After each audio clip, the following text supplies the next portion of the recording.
Amigas y amigos, estamos de nuevo un domingo más para este curso de Teología Fundamental, ¿no? Estamos en la categoría de revelación histórica. Vimos cómo culmina en la tradición cristiana con el querigma, que es el anuncio de que ese Jesús nazareno murió crucificado, pero resucitó, ¿ya? Fue visto que vive, ¿ya? Y ahí están las fórmulas querigmáticas, esas donde se transmite esa experiencia que marca el numen cristiano, de gente que no había entendido en Jesús, esperaban otra cosa, esos discípulos, digamos, pescadores, etc. Y de repente aparecen afirmando la experiencia de que ese Jesús que ha muerto crucificado han visto que vive. Pablo lo persigue, después el mismo Pablo hace la misma experiencia y añade en la tradición del querigma su propia experiencia. Fue visto también por mí que vive, ¿ya? Esa experiencia marcará más tarde la ampliación en las formas que tomará en Mateo y Lucas lo que llamamos las apariciones, que son formas elaboradas para escenificar, en forma antropomórfica obviamente, digamos, esa experiencia de que ha sido visto que vive.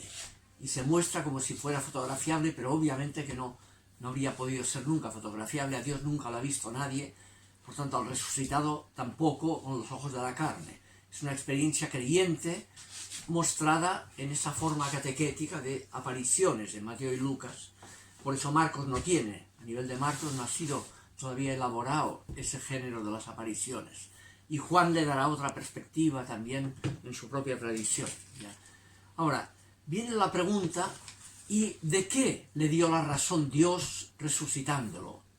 Al ser visto que vive, tiene inmediatamente la tradición querigmática la perspectiva de que, por tanto, Dios le ha dado la razón a Jesús en aquello por lo cual lo condenaron a muerte. ¿Y de qué le dio la razón? La pregunta sobre eso constituirá la tradición que llamamos evangélica, cuyos resultados serán los textos evangélicos, los evangelios, ¿no? ¿De qué le dio la razón? El núcleo de eso está en aquello que ya vimos, que constituye el numen cristiano, en la cercanía de Dios a toda la gente de la calle.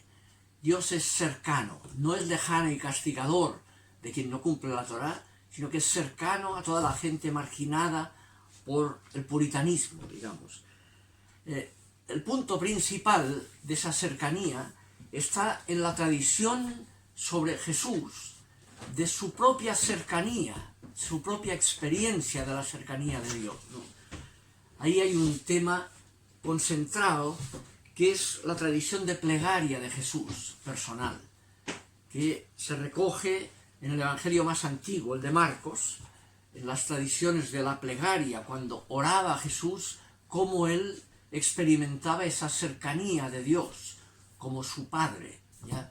Y ahí está el tema que se conserva una vez, aparece en los evangelios, la palabra misma con que Jesús se dirigía a Dios, ¿no?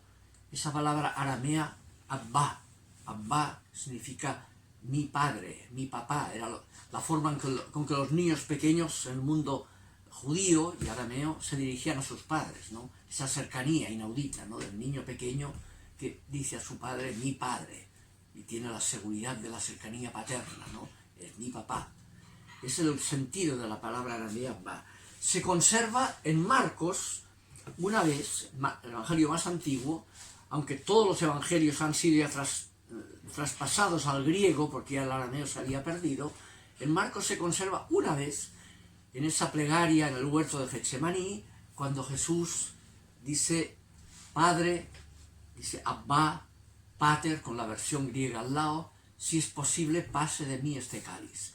Y conserva la palabra Abba con la traducción griega al lado, Pater, ¿no? Abba. Porque así lo decía Jesús, es palabra reliquia, y en Marcos se ha conservado esa única vez, ¿no? En todas las demás veces de los evangelios ya solo se conserva la traducción útil, en griego, pater. No se ha perdido el arameo, ¿no? Pero uno puede ver por la forma en que las plegarias de Jesús dicen, aunque sea solo en griego, ese pater, que detrás está el Abba. Son arameísmos. Eso lo ha estudiado un gran exégeta, Joaquín Jeremías, en una obra fundamental que se titula Abba, el mensaje central del Nuevo Testamento, donde va siguiendo todas las plegarias de Jesús, viendo cómo detrás está implícito el Abba arameo. No podemos entrar en eso, pero eso es importante. Así lo decía Jesús. Lo más notable es que no hay ningún caso en ninguna plegaria judía previa a Jesús o de todo el Antiguo Testamento en que algún judío le diga a Dios Abba. Es inédito, es una revolución de Jesús. Es lo propio de Jesús, la revelación de esa cercanía inaudita de Dios que le lleva a él a decirle Abba. ¿Ya? Ese es el tema. Eso marcará toda una reflexión que derivará después, eso hablaríamos otro día, en el dogma de la identidad de Jesús con Dios. Es tan cercano a Dios que él mismo forma parte de la misma realidad divina. O es Dios quien asume esa realidad humana personalmente, se identifica con él. Es el tema de la encarnación lo que está ahí en juego, ¿no? Ahí está el punto central, ¿no? Ahora, del hecho de esa cercanía de Dios que lleva a Jesús a decirle a Dios Abba, mi Padre, eso marcará como consecuencia que los cristianos descubrirán que el ser humano puede decirle a Dios Abba, puede atreverse a decirle a Dios Abba. Y conservamos notablemente 2 veces en el resto del Nuevo Testamento en que el mismo Pablo, dirigiéndole a la comunidad que él había fundado en Roma, la carta a los Romanos capítulo 8, les dirá eso, ¿no? Recuerden, dice, el mismo Espíritu viene en ayuda de nuestra flaqueza, porque nosotros no sabemos pedir lo que nos conviene, pero el mismo Espíritu invoca en nosotros con gemidos inefables a Dios, ¿no? Y dirá, porque los que son movidos por el Espíritu de Dios, esos son hijos de Dios, puesto que no habéis recibido el espíritu de siervos para recaer en el temor, sino que habéis recibido el espíritu de adopción por el que clamamos Abba Pater. Y mantiene la palabra aramea, que ha recibido de la tradición sinóptica, está en Marcos, Pablo dirigiéndolo a una comunidad externa como es la comunidad de Roma. Podemos decirle Abba Pater. Lo mismo conservará en la carta a los Gálatas, en la carta a la comunidad de Galacia, dirá en el capítulo 4, y por ser hijos envió Dios a nuestros corazones el espíritu de su Hijo que grita Abba Padre, de manera que ya no es siervo sino hijo, y si hijo, heredero por la gracia de Dios, el don gratuito de participar de esa filiación, y le pueden decir Abba. Ese es el colmo de la cercanía de Dios, del numen cristiano. Ese Dios altísimo se ha empequeñecido, pero nos ha hecho partícipes de esa misma naturaleza, de esa misma vida divina. ¿Ya? Ese tema será el fuerte, ¿no? El otro aspecto de la tradición evangélica, de qué tenía razón Jesús, está expresado en los textos más auténticos de todo el Nuevo Testamento, más vinculados al histórico Jesús de Nazaret, que son las parábolas del reino de Dios. El reino de Dios se ha acercado. Para expresarlo, lo expresa en forma de parábolas. Las parábolas, como dice el mismo Joaquín Jeremías, de quien hablé, son los textos más auténticos, más cercanos al Jesús de la historia, como dice él. Con las parábolas, dice, el estudio de las parábolas, tal como nos han transmitido los textos evangélicos, son un fundamento histórico especialmente sólido. Las parábolas son fragmento de la roca primitiva de la tradición. Por todas partes, tras el texto griego, se deja entrever la lengua materna de Jesús, ¿no? Y la parábola es siempre una forma de decir lo indecible, ¿eh? No se pueden tomar literalmente, son parábolas, como metáforas, ¿no? Tira para el lado, lo que digo no es lo que digo, sino lo que quiero decir. Intento decir otra cosa a partir de lo que digo. Es el misterio inefable, ¿no? Ya. Entonces, para intentar decir con lengua humana lo que no es visible, que es el reino de Dios, que es de Dios, emplea parábolas.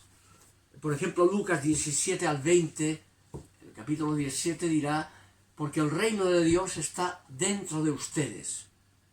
Y ahí el reino de Dios está expresado como un campo donde cae una semilla, como un campo, un tema de agricultura, pero el reino de Dios, eso significa el corazón, lo que ocurre en la conciencia que motiva la libertad, ¿no?